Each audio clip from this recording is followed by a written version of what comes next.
ನಮಸ್ಕಾರ ಸ್ನೇಹಿತರೆ, welcome back to Kannada ಮಾಹಿತಿ ಮಾಧ್ಯಮ ಯೂಟ್ಯೂಬ್ ಚಾನಲ್. ಯಾರೆಲ್ಲ SSLC ಮತ್ತು PUCಯನ್ನು ಮಾಡ್ತಾ ಇರುವಂತಹ ವಿದ್ಯಾರ್ಥಿಗಳು, ಅದೇ ರೀತಿಯಾಗಿ ಅವರ ಪೋಷಕರು ಯಾರೆಲ್ಲ ಎಕ್ಸಾಮ್ ಡೇಟ್ಗೋಸ್ಕರ ನೀವು ಕಾಯ್ತಾ ಇರ್ತೀರಾ, ಅಂತಿಮವಾಗಿ ಶಾಲಾ ಪರೀಕ್ಷೆ ಮತ್ತು ಮೌಲ್ಯ ನಿರ್ಣಯ ಮಂಡಳಿ 2024 ಹಾಗೆ 25ನೇ ಸಾಲಿನ PUC ಮತ್ತು SSLC ಪರೀಕ್ಷೆಯ ಅಂತಿಮ ವೇಳಾಪಟ್ಟಿಯನ್ನು ಪ್ರಕಟ ಮಾಡಿದೆ. ಯಾವ ಒಂದು ತಾರೀಕಿನಂದು ಎಕ್ಸಾಮ್ ನಡೆಯುತ್ತೆ ಅಂತ ಈ ವಿಡಿಯೋದಲ್ಲಿ ನಾನು ನಿಮಗೆ ತಿಳಿಸ್ಕೊಡ್ತಾ ಇದ್ದೇನೆ. ಅದೇ ರೀತಿಯಾಗಿ PUC ಪರೀಕ್ಷೆ ಬಂದು ಬೆಳಗ್ಗೆ 10ರಿಂದ ಮಧ್ಯಾಹ್ನ 1 ಗಂಟೆವರೆಗೆ, SSLC ಪರೀಕ್ಷೆ ಬಂದು 10ನೇ ತಾರೀಕು 10 ಗಂಟೆಯಿಂದ ಮಧ್ಯಾಹ್ನ 1:15 ನಡೆಯುತ್ತೆ. ಮಾರ್ಚ್ 1ರಿಂದ 20ರವರೆಗೆ ದ್ವಿತೀಯ PUC ಎಕ್ಸಾಮ್ ನಡೆದರೆ, ಮಾರ್ಚ್ 21ರಿಂದ ಏಪ್ರಿಲ್ 4ನೇ ತಾರೀಕಿನವರೆಗೆ SSLC ಪರೀಕ್ಷೆಯ ನಡೆಯುತ್ತೆ.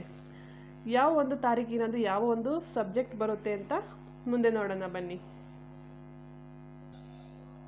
SSLC PUC ವೇಳಾಪಟ್ಟಿ ಯಾವ ರೀತಿ ಇದೆ ಅಂದರೆ, ದ್ವಿತೀಯ PUC ಬಂದು ಮಾರ್ಚ್ 1ನೇ ತಾರೀಕು ಕನ್ನಡ ಅಥವಾ ಅರೇಬಿಕ್, ಮಾರ್ಚ್ 3ನೇ ತಾರೀಕು ಗಣಿತ, ಶಿಕ್ಷಣಶಾಸ್ತ್ರ, ತರ್ಕಶಾಸ್ತ್ರ, ವ್ಯವಹಾರ ಅಧ್ಯಯನ, March 4 Tamil, Telugu, Malayalam, Marathi, Urdu, Sanskrit, French, March 5ನೇ ತಾರೀಕು ರಾಜ್ಯಶಾಸ್ತ್ರ, ಸಂಖ್ಯಾಶಾಸ್ತ್ರ, ಮಾರ್ಚ್ 7ನೇ ತಾರೀಕು ಇತಿಹಾಸ, ಭೌತಶಾಸ್ತ್ರ, ಮಾರ್ಚ್ 10ನೇ ತಾರೀಕು ಐಚ್ಛಿಕ ಕನ್ನಡ, ಲೆಕ್ಕಶಾಸ್ತ್ರ, ಭೂಗರ್ಭ ಶಾಸ್ತ್ರ, ಗೃಹ ವಿಜ್ಞಾನ, ಮಾರ್ಚ್ 12 ಮನಃಶಾಸ್ತ್ರ, ರಸಾಯನಶಾಸ್ತ್ರ, ಮೂಲ ಗಣಿತ, ಮಾರ್ಚ್ 13 ಅರ್ಥಶಾಸ್ತ್ರ, ಮಾರ್ಚ್ 15 ಇಂಗ್ಲಿಷ್,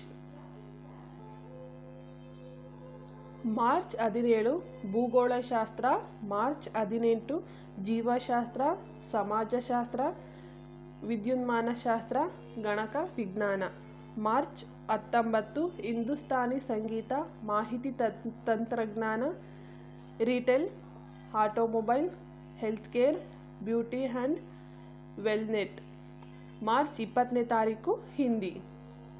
ಇಷ್ಟು ನಿಮ್ಮ ಒಂದು ದ್ವಿತೀಯ PUCಯ ವೇಳಾಪಟ್ಟಿಯಾಗಿರುತ್ತೆ. SSLC ಪರೀಕ್ಷೆಯ ವೇಳಾಪಟ್ಟಿ ಬಂದು ಮಾರ್ಚ್ 21 ಪ್ರಥಮ ಭಾಷೆ ಕನ್ನಡ, ತೆಲುಗು, ಹಿಂದಿ, ಮರಾಠಿ, ತಮಿಳು, ಉರ್ದು,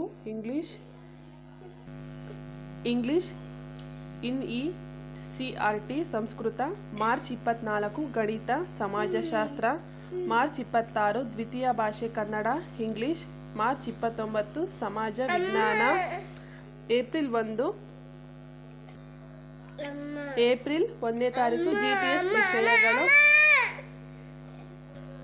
GTS ವಿಷಯಗಳು, ಏಪ್ರಿಲ್ 2 ವಿಜ್ಞಾನ, ರಾಜ್ಯಶಾಸ್ತ್ರ, ಹಿಂದೂಸ್ತಾನಿ, ಕರ್ನಾಟಕ ಸಂಗೀತ, ಏಪ್ರಿಲ್ 4 ತೃತೀಯ ಭಾಷೆ ಹಿಂದಿ, SSQFSF ವಿಷಯಗಳು. ಇದು ನಿಮ್ಮ SSLC ವೇಳಾಪಟ್ಟಿಯಾಗಿರುತ್ತೆ. ಈ ಒಂದು ಮಾಹಿತಿ ನಿಮಗೆ ಇಷ್ಟ ಆದರೆ ವಿಡಿಯೋ ಲೈಕ್ ಮಾಡಿ, ಶೇರ್ ಮಾಡಿ, ಕಮೆಂಟ್ ಮಾಡಿ, ಹಾಗೆ ನನ್ನ ಯೂಟ್ಯೂಬ್ ಚಾನಲ್ ಸಬ್ಸ್ಕ್ರೈಬ್ ಮಾಡಿ. Thank you for watching my YouTube channel.